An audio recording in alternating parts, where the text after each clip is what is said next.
Halo, selamat datang teman-teman sekalian di video tutorial. Jadi kan sesuai kesepakatan dari teman-teman angkatan 23 sekalian ya, bahwa untuk PPSH ini tutorial mingguan ya, gitu ya. Sebenarnya untuk awal ini mungkin nggak terlalu mingguan karena ternyata eh, dari tutornya punya target gitu ya. Kita punya target untuk sekian banyak video atau materi tutorial. Sementara kuliah kan udah jalan hampir 2 bulan kayak gitu. Jadi nanti ada beberapa tutorial khususnya sebelum UTS ini kita akan kejar untuk materinya. Dan juga akan ada pertemuan untuk latihan atau tutorial UTS gitu ya nanti. Jadi eh, teman-teman sudah menyepakati, aku udah minta perwakilan juga untuk bertanya. Dan kalian memilih untuk menggunakan video. Jadi silahkan diikuti gitu ya. Dan mungkin nanti materinya sebenarnya ini aku ambil dari buku juga gitu ya. Em, Semoga membantu memahami lagi apa yang ada di buku sebenarnya itu tujuannya. Em, Barangkali ada konsep-konsep yang masih miss, yang masih perlu pendalaman kayak gitu ya. Akan dibahas di sini untuk materinya. Kemudian juga nanti di akhir akan ada latihan soal gitu ya, latihan soal eh, untuk tiap chapter kayak gitu. Kita akan masuk yang pertama. Itu judulnya Introduction dan ini masih pakai buku yang judul Transport Phenomena in Biological System. Kita belum pakai yang buku Bird ya, karena itu kan chapter ketiga nanti ya. Itu chapter 1 dan 2 kita masih pakai buku dari Traske et al. Transport Phenomena in Biological System. Jadi kalau di buku ini dia diawali dengan latar belakang kenapa kita belajar peristiwa perpindahan gitu ya. Karena pada dasarnya setiap sel, jaringan, dan organ itu butuh nutrisi dan sinyal untuk berfungsi. Karena di buku ini, dia fokus concernnya di biological system. Sehingga pada banyak contoh, buku ini menggunakan sistem sel, jaringan, organ, dan sebagainya.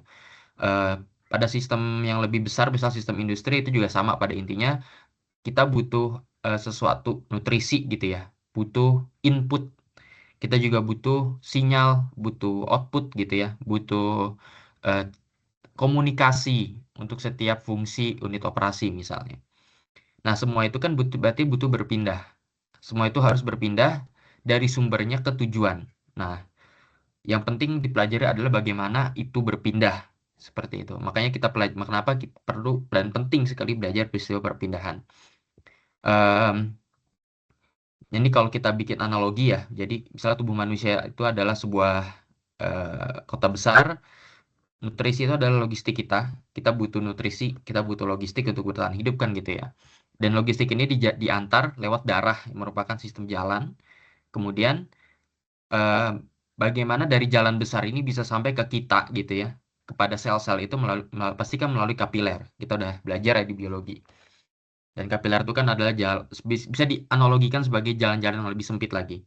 Kemudian gimana cara kita memindahkan yang nutrisi ini, si logistiknya, bisa dengan salah satunya difusi, gitu ya. Difusi itu berarti dia nganterin jalan kaki misalnya kayak gitu.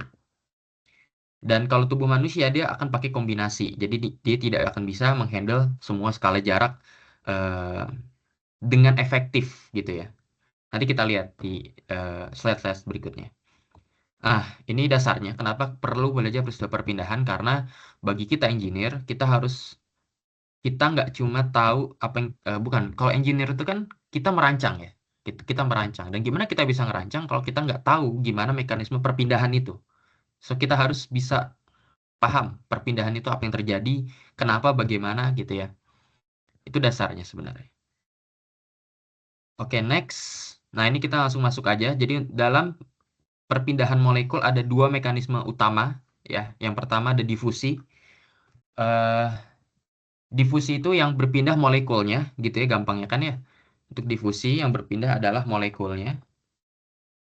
Kalau nanti ada satu lagi konveksi, itu juga molekul yang berpindah konveksi sebenarnya.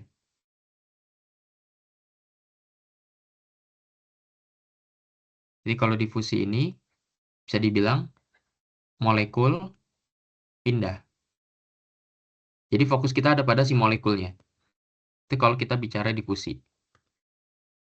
Pada dasarnya difusi adalah gerak acak molekul yang timbul dari energi termal gitu ya, ditransfer lewat tumbukan antar molekul. Artinya kenapa bisa bergerak molekul-molekul itu karena mereka saling tumbukan satu sama lain.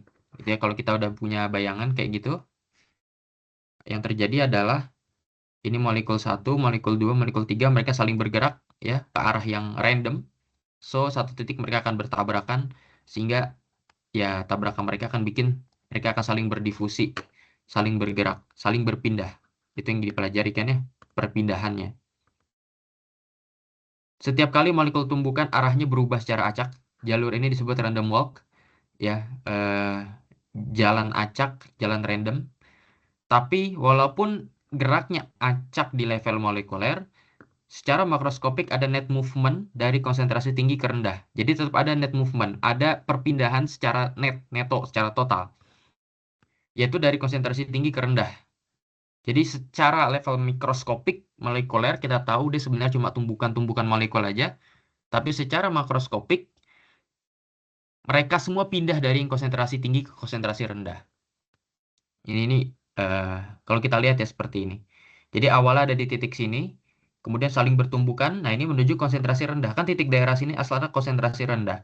Di sini konsentrasi tinggi. Nah ini tetap ada net movement, walaupun geraknya acak. Ada perpindahan secara net. Jadi bayangin ada dinding pemisah, kiri penuh molekul, kanan kosong gitu ya. Kalau ini kan ilustrasi difusi seperti biasa ya. Kalau kita punya ini punya dinding semi permeable misalnya. Di sini high concentration. Ini high concentration. Adapun di sini dikit sehingga ini low concentration gitu kan. Maka probabilitas molekul dari kiri ke kanan ini pasti lebih besar. Kenapa? Ya kita bisa bayangin yang tumbukan di sebelah kiri kan lebih banyak. Dia saling nabrak satu sama lain. Nabrak. Sehingga probabilitas dia untuk bergerak ke arah kanan tuh jelas lebih besar.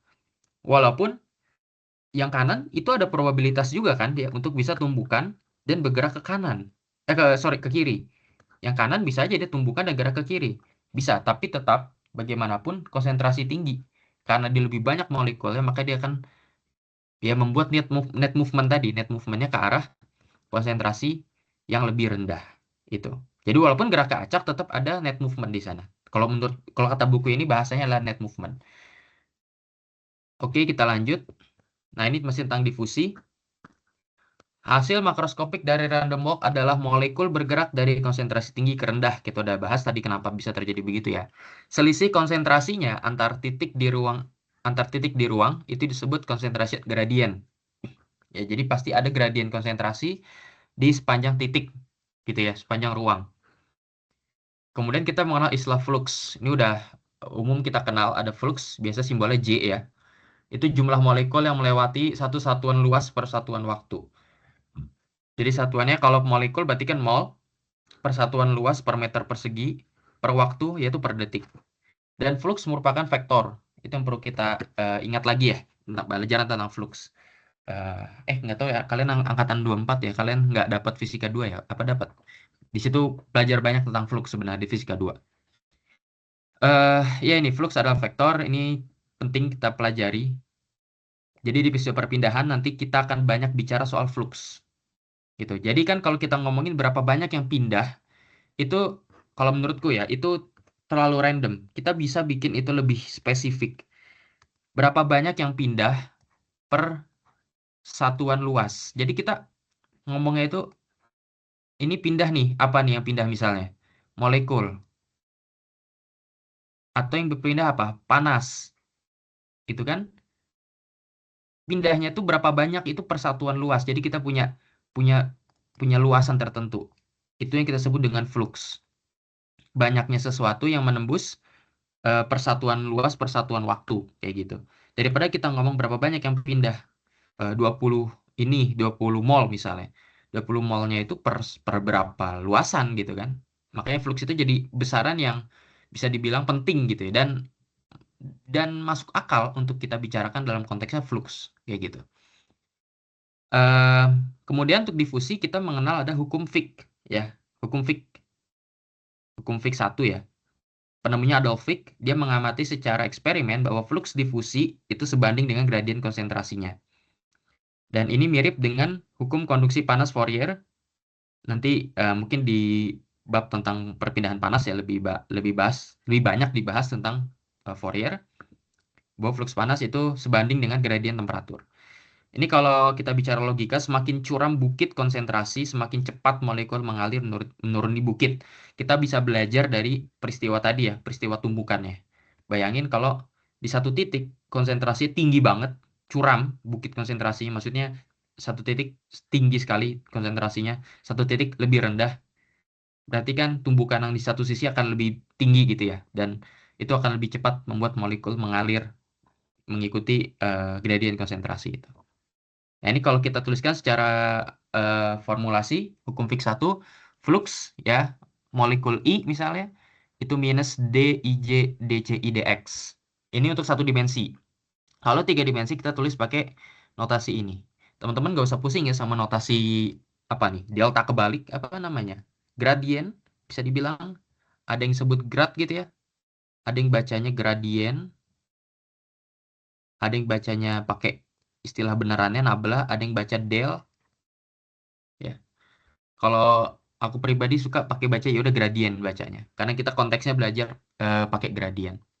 Maksudnya ada tanda ini, pokoknya kalau ada simbol gradien artinya ada perubahan di semua sumbu. Ini kan cuma dx, gitu kan? Dx itu berarti satu dimensi. Kalau pakai tanda grad, berarti dia nanti ada ada dc dx gitu kan? Ada dc dy, ada juga dc dz. Itu aja sebenarnya. Nah, ini tiga ini dirangkum jadi grad x, grad c gitu. CI. Kan lebih ringkas penulisannya. Itu jadi jangan jangan bingung sama penulisan simbol-simbol aneh matematis ini gitu ya. Karena sekarang kan kita bicara lebih realistis ya. Masa cuma satu dimensi? Ya, kita ngomong tiga dimensi. Jadi ini maksudnya adalah ada tiga sumbu. Jadi dia mengalami perubahan di tiga arah gitu ya, tiga dimensi. Itu aja sebenarnya. Nah, di hukum Fick ini untuk difusi ya, kita mengenal hukum difusi seperti ini. Artinya difusi flux ya. J itu kan flux tadi ya. Flux massa atau flux molekul yang berpindah itu sebanding dengan gradien konsentrasi sepanjang kalau satu dimensi sepanjang arah X gitu. Jadi kalau tadi kita misalnya ini adalah dinding semi permeable yang bakal ditembus oleh molekul. Di sini adalah molekul-molekul yang bakal bergerak gitu ya. Kemudian kita di sini lebih rendah sehingga gradien konsentrasinya pasti ke arah sana. Ya. Ada delta C kan ya, sini C tinggi, ini high concentration, ini low concentration. Ini jarak X seperti ini titik X sama dengan 0, ini X sama dengan X. Gitu kan? Maka akan ada delta DC per dx, akan ada perubahan konsentrasi di tiap titik X ini. Kayak gitu. Makanya fluxnya mengikuti berapa seberapa beda konsentrasi itu, gradien konsentrasinya. Jadi kan tadi J itu sebanding dengan perubahan konsentrasi dx per dx. Kalau kita mau ganti sama dengan, maka kita harus kasih suatu konstanta, dan konstanta itu dikenal dengan d i j. Nah, terus ada tanda negatif juga di depan kan ya. Jadi persamaan ada di kotak merah ini. Oke, apa makna tanda negatif? Tanda negatif menunjukkan perpindahan menuruni gradien dari konsentrasi tinggi ke rendah. Ya. Sedangkan gradien positif menuju ke arah konsentrasi meningkat. Supaya flux positif perlu tanda minus. Ya. Karena kan delta itu akhir kurang awal ya. DC dx berarti kan delta C. C akhir kurang C. Ya, C yang di ujung ini kan lebih kecil. Jadi sebenarnya ini yang di kanan dikurang yang di kiri ini negatif. Tapi pindahnya betul ke sana gitu. Makanya negatif kali negatif akan jadi positif, maka fluxnya positif nanti. Kita lihat nanti ya. Jadi yang DIJ ini koefisien difusi untuk suatu molekul atau spesies I dalam pelarut J atau dalam membran J gitu intinya. Jadi dia koefisien spesifik ya untuk suatu molekul untuk satu medium perpindahan. Satuannya cm kuadrat per detik. Jadi menggambarkan seberapa mudah molekul I bergerak dalam suatu medium J. Contohnya ini ada membrannya, nah ini membrannya adalah J-nya. Gitu. Kalau kita nyemprot parfum, maka mana mediumnya atau mana pelarutnya, yaitu disebut adalah udara. Gitu. Jadi akan kita butuh nilai berapa koefisien difusi, misalnya partikel parfum tersebut di medium udara, misalnya kayak gitu.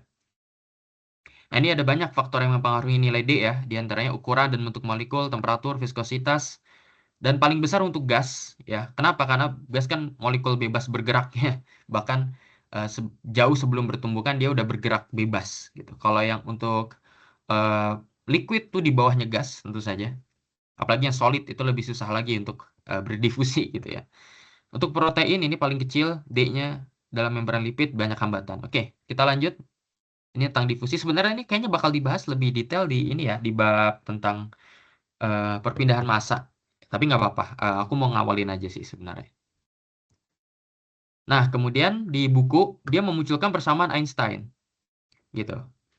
Jadi bisa nggak nih kita tahu berapa nilai D selain dengan eksperimen? Pastinya kalau pakai eksperimen udah jelas kita bisa specifically nemuin nilai DIJ. Koefisien D bisa nggak dicari dengan cara lain?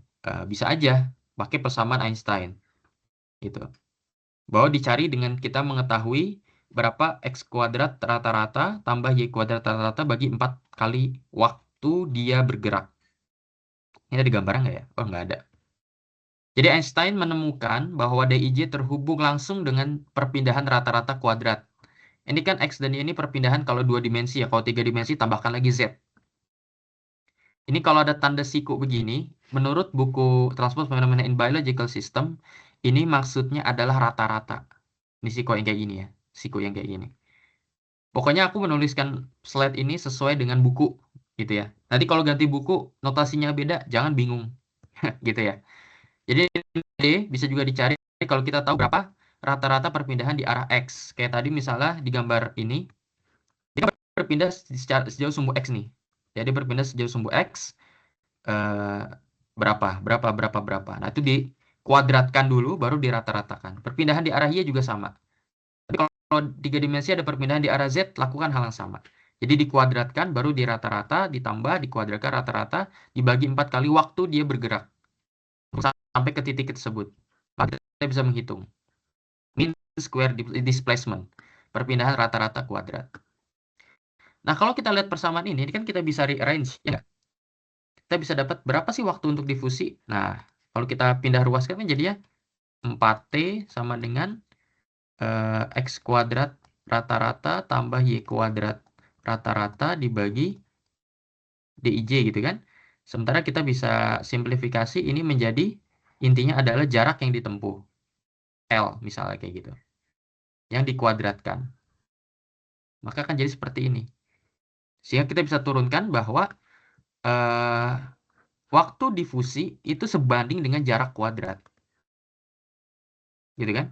Kalau kita lihat di sini nih waktu T itu sebanding dengan jarak kuadrat. Dan berbanding terbalik dengan koefisien difusi. Artinya kalau koefisien difusinya besar, waktu yang dibutuhkan lebih cepat sesuai dengan definisi koefisien difusi.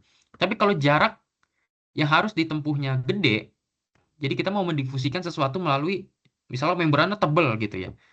Itu waktu difusinya pasti lama, sehingga difusi itu efektif hanya untuk perpindahan dalam jarak sangat kecil. Ya, sangat kecil. Nah, nanti kita akan lihat ada satu persamaan yang bisa menghubungkan kapan difusi, kapan bukan difusi gitu. Kapan difusi efektif dan tidak efektif. Nah, dalam jaringan biologis, kalau di buku ini kan ngomongin biologis ya. DIJ biasa diganti dengan DF. Efektif maksudnya. Di koefisien difusi efektif, ini intinya dia mengakomodir semua jenis hambatan. Kalau begini kan kita nggak ngomongin ada hambatan ya. Ini ideal. Kayak gitu. Oke, berikutnya. Nah, ini mekanisme yang kedua. Untuk pergerakan, apa namanya, pergerakan fluida. Nah, kalau tadi kita ngomong pergerakan molekul.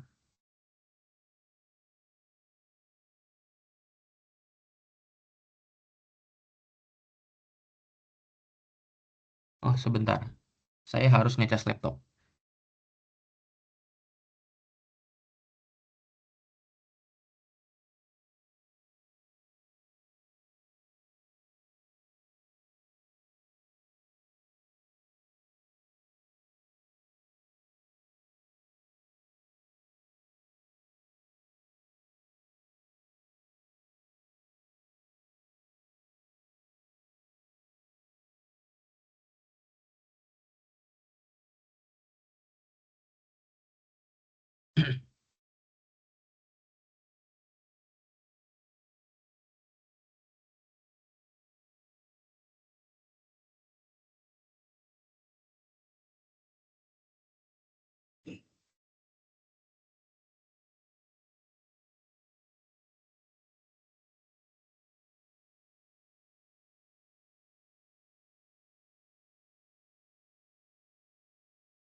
Oke, kita akan melanjutkan. Sorry ya, tadi lagi ngecas laptop. Ehm, Tadi sampai mana? Oke, kita udah bahas difusi tadi ya, tentang bagaimana perpindahan molekul dalam jarak dekat. Itu sebenarnya salah satu yang apa ya, inti yang mau kita sampaikan. Difusi itu pada intinya untuk jarak dekat. Bukan jarak dekat lagi, jarak sangat kecil. Ya, dia akan efektif gitu. Kalau enggak, akan kurang efektif. Kita akan lihat. Karena ada cara perpindahan yang lain selain difusi, yaitu adalah konveksi. Ya. Jadi tadi di awal kita katakan ada dua mekanisme fisika utama untuk perpindahan molekul. Yang pertama difusi, yang kedua ini konveksi. Konveksi adalah mekanisme perpindahan transport akibat gerak massal fluida. Kita biasa sebut bulk motion, ya, gerak secara curah, secara besar.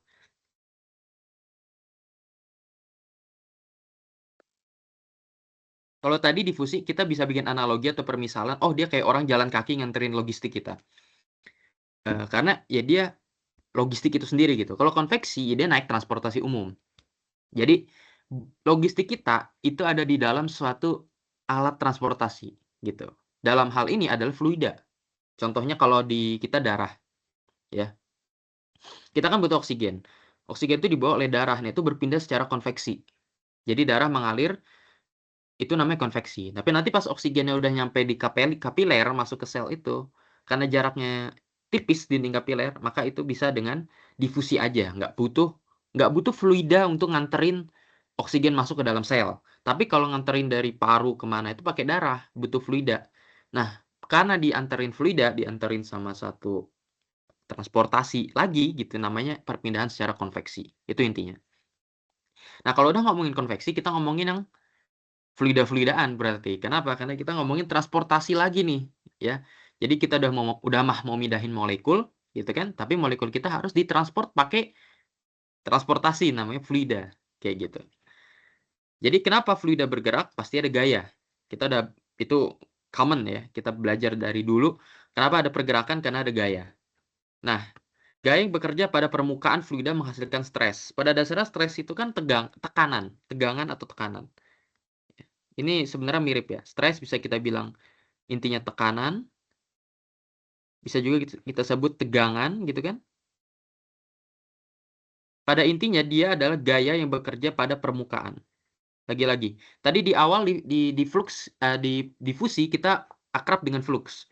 Flux juga intinya butuh permukaan supaya nggak absurd banget kalau kita ngomongin sesuatu itu berapa nilainya segini per apa gitu, persatuan luas. Sama, kalau kita ngomongin gaya sebenarnya lebih enak kalau kita ngomongin pakai stres. Jadi gayanya berapa nih persatuan luas yang bisa kita kasih. Kayak gitu. Itu namanya tekanan kan ya? Gaya per luas. F per A. Nah, inilah tekanan kan ya? P atau bisa kita juga tulis sebagai stres. Gitu. Nanti stres simbolnya begini kalau nggak salah. Kayak gitu. Nah, untuk fluida bisa bergerak akibat dua jenis stres. Bisa akibat shear stress, tegangan geser, juga bisa akibat normal stress. Shear stress atau tegangan geser adalah gaya sejajar permukaan. Dua lapisan fluida bergeser satu sama lain. Kalau normal, tegak lurus permukaan. Ya, kita bisa ngebayangin ya. Kalau sejajar permukaan, bayangin kita punya permukaan fluida. Ini permukaan fluida misalnya. Terus kita kasih geser ke sini gayanya. Pasti kan nanti fluida yang ini akan bergerak, fluida yang di bawahnya juga akan bergerak dan bergerak terus.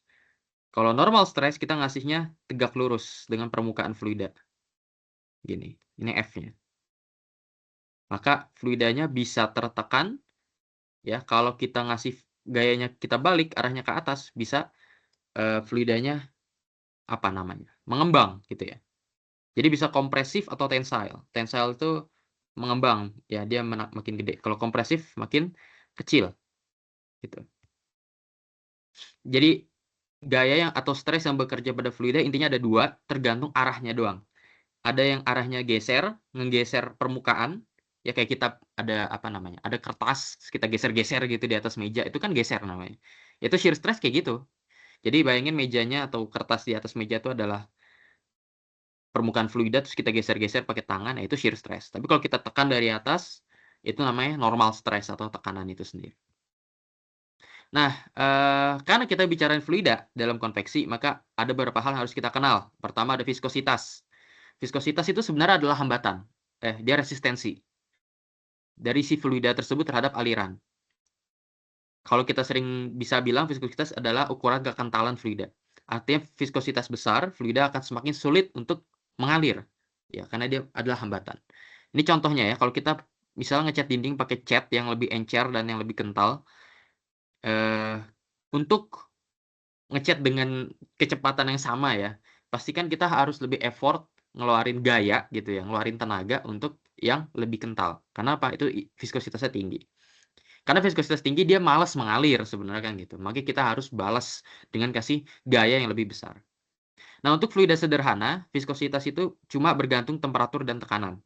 Jadi viskositas itu sebenarnya bukan nilai fix ya teman-teman. Dia punya variasi terhadap temperatur dan tekanan. Bahkan ada fungsinya sebenarnya secara termodinamika. Nah, tapi kalau nanti dia bukan fluida sederhana, ya misalnya darah itu kan bukan fluida sederhana ya, atau polimer, itu viskositas juga bisa bergantung pada namanya shear rate, ya, gradien kecepatan. Nanti kita akan lihat lebih jauh tentang shear rate itu. Nanti fluida yang kayak gitu dinamakan fluida non-Newtonian. Itu pertama kita mengenal viskositas. Jadi, fluida kita punya satu sifat yang penting namanya viskositas, seberapa mau atau mudah dan tidak malasnya dia untuk mengalir. Kemudian ada densitas, ini udah kita kenal, ya, massa jenis, massa persatuan volume. Ya, dia adalah properti material, dan dia adalah fungsi dari temperatur, tekanan, ya, dan komposisi. Jadi kalau kita punya fluida yang campuran, maka densitas campuran itu adalah sigma ya, dia densitas masing-masing komponennya, kayak gitu. Jadi komposisi itu penting. Kalau kita tahu komposisi, kalau kita punya larutan atau zat yang sifatnya komposisi, kita harus betul-betul bisa breakdown komposisinya berapa, rasio molnya atau masanya berapa, sehingga densitasnya akan tepat. Kalau kita ngomongin tentang konveksi atau fluida. Nah, kemudian ada viskositas kinematik. Terus yang tadi viskositas apa? Ini sering disebut juga viskositas dinamik. Ya, ini yang dinamik. Dinamik kalau nggak salah ya. Nanti silakan cek. Kalau nggak salah namanya dynamic viscosity sih namanya. Tapi yang satu lagi disebut dengan kinematic viscosity. Dia adalah rasio antara viskositas dinamik dan massa jenis atau densitas. Apa intinya? Apa fungsinya viskositas kinematik? Kalau tadi kita udah tahu tentang viskositas dinamik itu adalah hambatan fluida itu kan. Hambatan fluida itu terhadap aliran. Dia kental berarti dia malas untuk mengalir dan sebagainya. Kalau viskositas kinematik itu sebenarnya dia mengukur efisiensi dari transport momentum. Ya, transport gaya. Ya, emang momentum itu kadang susah dipahami, tapi intinya momentum itu apa sih? Ingat hukum Newton, kalau masih ingat di fisika 1, F sama dengan dP per dt. Gaya itu sama dengan perubahan momentum. Ya, P-nya di sini P momentum ya. F sama dengan dP per dt. Perubahan momentum itu adalah gaya. Jadi kalau kita mau mentransfer momentum, sebenarnya kita mau memberi gaya, itu aja intinya. Ya kan, kalau kita mau memindahkan momentum berarti kan akan ada perubahan momentum, akan ada dP per dt. Artinya akan ada gaya gitu. Jadi kalau bahasa logikanya itu bisa seberapa jauh momentum bisa difusi dalam fluida. Seberapa bagus gaya yang kita kasih itu bakal ngaruh ya kepada fluida itu. Itulah viskositas kinematik. Makanya dipengaruhi oleh viskositas dinamik, dipengaruhi oleh viskositas dinamik dan juga densitasnya. Kayak gitu. Jadi efisiensi transport momentum. Kalau tinggi berarti efisiensinya tinggi. Artinya, kalau kita kasih gaya sedikit, itu sampai fluida terdalamnya itu akan kena efek yang lumayan. Kayak gitu bahasanya. Kena efek gayanya yang lumayan. Kalau kita kasih shear stress, kita kasih gaya geser, ya misalnya kita punya fluida ya, lapisan aliran. Misalnya ini adalah, ini gini deh, fluidanya dalam bejana aja. Gitu kan. Dan dia punya sifat viskositas kinematik yang lumayan tinggi misalnya. Terus kita kasih tekanan di sini. Ya, maka ini cepat sekali. Ya, bagaimana kemudian di setiap titik di bawahnya ini akan merespon tekanan tersebut. Tapi kalau rendah, ya dia akan lama gitu. Itu viskositas kinematik. Ini penting juga sebagai sifat material, karena kita pengen tahu seberapa efisien transport momentumnya, transport gayanya, perpindahan gaya sebenarnya.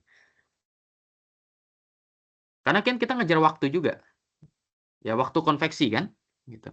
Kalau waktu konveksi, kalau kita pengen cepet tapi transfer gayanya lama karena viskositas kinematiknya rendah gitu, maka kita harus bisa naikin viskositas kinematiknya menjadi tinggi supaya gaya yang sampai juga lebih tinggi gitu, transportnya bagus. Nah, ini analogis atau mirip atau sama persis dengan koefisien difusi. Nah, kalau tadi kan difusi itu bagaimana molekul bisa nembus membran tertentu atau medium tertentu, seberapa mudah gitu. Kalau viskositas kinematik juga sama, seberapa mudah gaya yang kita kasih sebagai sebab gerak fluida, tadi kan kita bahas ya, fluida bergerak karena gaya. Gaya yang kita kasih dalam bentuk shear maupun normal itu bisa ngefek dengan baik ke fluida kita. Sehingga fluida kita bergerak kayak gitu. Itu efisiensinya diukur dengan kinematic viscosity. Makanya satuan mereka sama cm kuadrat per detik. Itu ya. Oke, kita lanjut. Hukum Newton tentang viskositas. Newton's law of viscosity. Ini bakal banyak diulang. Karena apa? Karena ini di chapter 1 dibahas. Aku nggak tahu di buku dibahas atau nggak, tapi aku pengen bahas. Tapi nanti di chapter 2 dibahas lagi lebih dalam. Dan nanti di buku Bird, karena kita harus pindah ke buku Bird kan ya di chapter 3, itu akan dibahas juga. Jadi semoga menguasai lah ya Newton's law of viscosity. Hukum Newton tentang viskositas. Jadi untuk fluida Newtonian, ini cuma untuk fluida Newtonian lah ya. Kalau non Newtonian gimana? Nanti bentuknya lain, tapi idenya sama. Shear stress itu bisa dibandingkan dengan gradien kecepatan, dV per dy. Itu intinya sebenarnya. Jadi kalau kita bisa tahu berapa gradien kecepatan, maka kita bisa menghitung berapa shear stressnya dengan bantuan viskositas dinamik. Ini mungkin kita terima dulu begini ya. Tahu sama dengan mu dV per dy. Kayak gitu. Kemudian ada bilangan Reynolds. Bilangan Reynolds atau Reynolds number itu menghubungkan antara inersia dan viskositas. Nah, ini kalau kita ngebayangin. Ketika gaya pada fluida dihilangkan, fluida tidak langsung berhenti. Ya, bayangin kita lagi mendorong fluida dengan suatu plat. Biasa kan itu kalau di buku-buku contohnya adalah double plate. Jadi ini ada plat paling atas, ini ada plat juga. Nah, ini isinya fluida. Ini isinya fluida. Di antara plat ini. Plat ini punya jarak Y misalnya. Kemudian yang atas kita tarik dengan kecepatan V misalnya. Maka nanti yang paling atas akan bergerak dengan kecepatan paling tinggi. Nanti akan turun terus. Gitu kan? Ini kalau fluidanya kayak gini. Jadi nanti akan ada profil kecepatan biasa kayak gini. Nah, yang paling bawah nggak gerak karena plat yang paling bawah diam. Ini V sama dengan 0. Nah, gradien kecepatan ini yang bentuknya miring ini, ya ini sebanding dengan shear stress-nya, taunya ini. Tapi dipengaruhi oleh viskositasnya juga. Nah, misalnya kita berhenti nih, udah. Gaya ini sudah kita nggak berikan lagi. Stop platnya. Apakah fluida langsung berhenti? Enggak. Karena bahasanya adalah ada pertarungan, ada rebutan dominasi antara gaya viskos yang mengerem, tadi fungsi viskositas kan untuk menghambat ya, dan ada gaya inersia. Kita tahu bahwa inersia itu artinya adalah dia mau stay untuk bergerak. Inersia itu kan kecenderungan suatu benda atau suatu material untuk mempertahankan geraknya. Nah, rasio itu diukur dengan Reynolds number itu. Jadi mana yang lebih dominan? Mana yang lebih kuat dalam hal ini? Nah, kita lihat penurunan dimensi untuk Reynolds number. Kalau kita menghitung gaya inersia per volume, bisa dihitung dengan ini. Massa kali percepatan per volume, ya.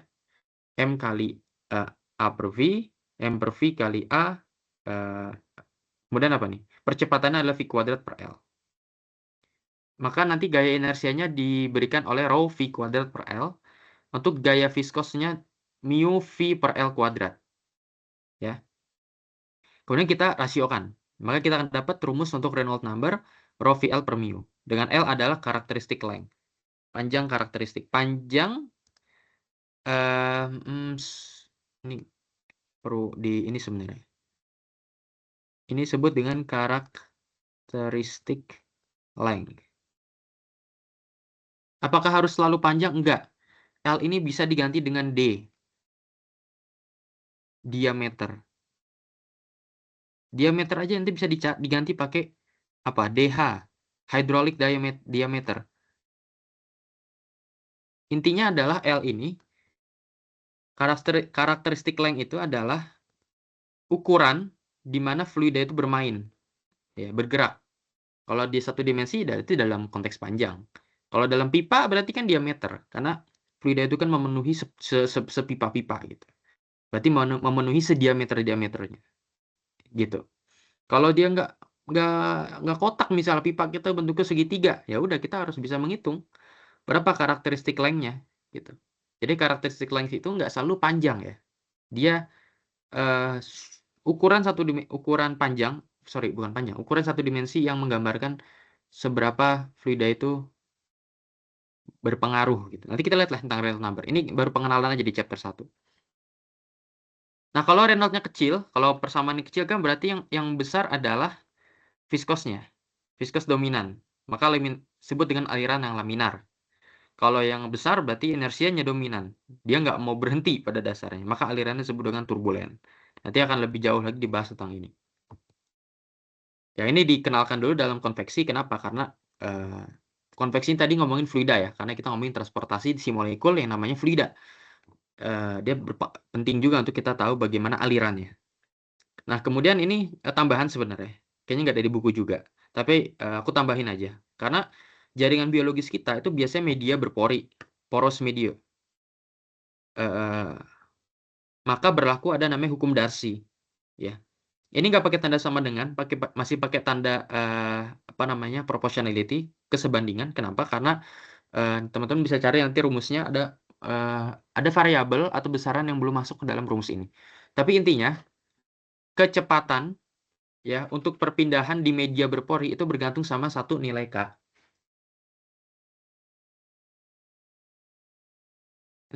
Nilai K itu adalah Darcy permeability. Ya, intinya dia satu sifat yang menggambarkan seberapa mudah pori itu dilewati aliran gitu ya. Kemudian viskositas, kemudian dP per dx.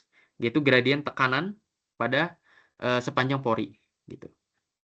Ini penting ya kalau kita ngomongin nanti perpindahannya mediumnya berpori kayak gitu. Kalau difusi itu kan dia menembus ya. Tapi kalau dia berpori, pori itu kan skalanya skala mikro sebenarnya kalau pori itu. Jadi kita bisa tahu ukurannya. Ini tambahan ya tadi, sekali hukum Darcy untuk mengenalkan aja. Oke, kita lanjut. Nah, ada namanya, tadi udah dibahas ya, tentang flux dan gradien. 3 jenis transport, baik transport massa, transport momentum, dan transport energi, itu punya struktur matematika yang sama persis. Yaitu flux quantity, suatu besaran fluxnya itu pasti sebanding dengan negatif besaran yang dipindahkannya. Ya, ke segala arah. Nih, tanda gradien, ya, segitiga kebalik, delta kebalik, itu maksudnya adalah ke 3 dimensi atau ke segala arah. Jadi nggak usah pusing dengan tanda ini. Kalau kita rangkum dalam bentuk tabel, transport massa atau difusi itu kita menghitung dengan flux massa. Quantity being transported, yang dipindahkan adalah konsentrasi molekul. Jadi ini sebanding dengan negatif gradien konsentrasi. Untuk koefisiennya adalah Dij.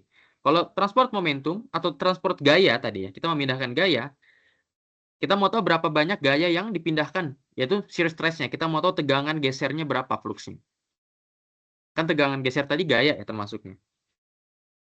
Jadi momentum itu sebenarnya kita mindahin gaya, guys. Jadi jangan pusing ya. Apa sih mindahin momentum? Mindahin gaya sebenarnya. Dari satu partikel ke partikel lain, gayanya itu ditransfer nyampe ke partikel paling terakhir gitu.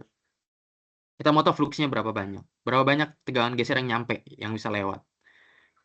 Kenapa bisa ada perbedaan, ada flux tegangan geser? Karena ada gradien kecepatan. Gitu ya. Yang koefisiennya dipengaruhi oleh viskositas. Kalau panas, nanti ada flux panas, akibat gradien temperatur, koefisiennya adalah konduktivitas termal. Ini intinya adalah kita menyamakan untuk semua jenis perpindahan, struktur matematikanya sama persis. Gitu. Yaitu ada flux sebanding dengan negatif gradien sesuatu. Nah, ini tadi udah disampaikan. Kalau kita bicara perpindahan di level biology, itu ada konveksi, ada difusi. Jadi kapan kita mengatakan, oh ini mendingan konveksi, mendingan difusi, gitu kan? Ini penting juga untuk nanti kita melihat atau mungkin merancang sesuatu ya. Kita mau ngerancangnya ini pakai difusi atau pakai konveksi, gitu. Ada namanya bilangan Peclet number. Ya. Tadi kita udah tahu untuk difusi itu bisa TD ya. Waktu untuk difusi itu L kuadrat per DIJ. Tadi udah kita bahas di slide sebelumnya. Dia sebanding dengan jarak kuadrat per DIJ. Kalau waktu untuk konveksi dia adalah sesederhana jarak per kecepatan. Kan kita tahu ya kalau kalau konveksi itu sebenarnya adalah gaya. Jadi dia kayak fisika biasa aja konveksi itu. Kecepatan sama dengan jarak per waktu kan gitu kan? Maka waktu sama dengan jarak per kecepatan. L per V aja. Nah, rasio dari waktu konveksi dan difusi dan konveksi itu disebut dengan Peclet number. Jadi kita bisa lihat Peclet adalah VL per DIJ. Kalau dirumuskan begitu jadinya ya. Ini kan jadinya apa? TD per TC ya berarti. Difusi per konveksi. L kuadrat per DIJ dibagi TC berarti V per L. Coret 1 gitu kan? Jadinya ini VL per DIJ. Rumusnya sederhana aja. Yang penting bagaimana kita menginterpretasikannya. Kalau kecil sekali, kurang jauh lebih kecil dari 1, berarti kan kalau jauh lebih kecil dari 1, berarti yang gede yang mana? Yang konveksi kan ya? Jauh lebih kecil dari 1, difusi lebih cepat ya, difusi dominan. Kalau lebih besar dari 1, konveksi yang lebih cepat.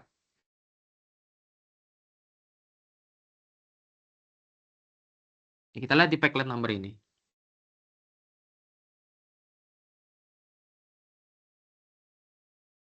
Kalau kita lihat dari rumus ini ya, Peclet number-nya lebih kurang daripada 1, artinya DIJ-nya besar.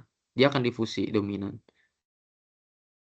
Tapi kalau lebih besar dari 1, berarti yang paling atasnya besar, kecepatannya besar, ya V-nya gede, gitu ya. Atau L-nya besar, jaraknya besar, itu konveksi lebih baik. Karena tadi pada dasarnya konveksi bisa bagus sama buat jarak yang lebih jauh. Kalau kita mau transport yang jaraknya jauh pakai konveksi lah. Pakaiin lah transportasi gitu. Naikin fluida gitu. Antaranya pakai fluida. Tapi kalau dia dekat sekali, level membran misalnya, itu pakailah difusi. Pakailah Peclet number untuk menjawab kapan konveksi dan kapan difusi. Nah, kita ke penentuan lagi nih tentang Biot number. Penentuan bottleneck sebenarnya, transport atau reaksi. Gini, kita udah punya molekul yang kita transport, udah kita pindahin. Molekul kita berdifusi, juga terkonveksi misalnya. Kan pasti molekul kita harus bereaksi di tempat tujuannya. Nah, pertanyaannya mana yang jadi rate limiting step? Tahap pembatas, laju reaksi pembatas, kita sering dengar kayak gitu. Yang jadi rate paling lambat kan gitu ya. Kalau kita nentuin rate limiting step itu kan pasti kita harus cari yang lajunya paling lambat kan gitu ya. Sorry, kehapus ya. Nah, kita cari yang paling lambat. Jadi yang lambat itu siapa? Transportnya kah atau reaksinya? Gitu. Karena ini jadi bottleneck nanti. Kalau transportnya lambat ya kita harus kencengin. Kalau reaksi yang lambat, reaksinya kita bisa naikin. Tergantung tujuan perancangan kita kayak apa. Ini untuk bilangan Biot untuk transfer massa misalnya. Bayangin molekul harus ngelewatin lapisan sel, baru difusi ke jaringan. Nah, baru diukur transfer lapisan sel per difusi jaringan, Km kali L per D efektif. Difusikan pakai D efektif, transfer lewat lapisan sel, tergantung konstanta sel, konstanta membran, dan juga L. Tebal jaringan ya, dan koefisien dan tebal jaringan dan permeabilitasnya koefisiennya. Kalau dia lebih besar dari 1, berarti kan yang paling atas besar. Ya. Transfer melalui lapisan sel ini baik. Jadi resistansi utamanya ada pada jaringan. Kayak gitu aja. Karena ini sebenarnya dari Biot number itu yang penting ini. Kalau reaksi kimianya cepat, laju keseluruhan ditentukan seberapa cepat reaktan diantarkan ke situs reaksi. Bisa diffusion limited atau transport limited. Ya, transport limited bagian atas, diffusi limited bagian bawah. Jadi ya, ini penting untuk menyederhanakan model. Dalam proses berurutan, langkah paling lambat menentukan laju keseluruhan. Ini udah teman-teman udah banyak belajar tentang ini ya. Oke, nah berikutnya kita akan ada latihan, cuma nanti akan disampaikan di video terpisah. Jadi terima kasih atas perhatiannya. Semoga teman-teman bisa memahami chapter 1 introduction dengan mudah. Kalau ada pertanyaan, feel free to contact me. Teman-teman bisa tanya atau cari di grup himpunan ya, di grup kita semua. Kontak aku di line aja kalau mau nanya-nanya tentang PPSH. Kalau di video mana ada yang nggak dipahami dan sebagainya. Oke, good luck. Kita akan ketemu di video berikutnya.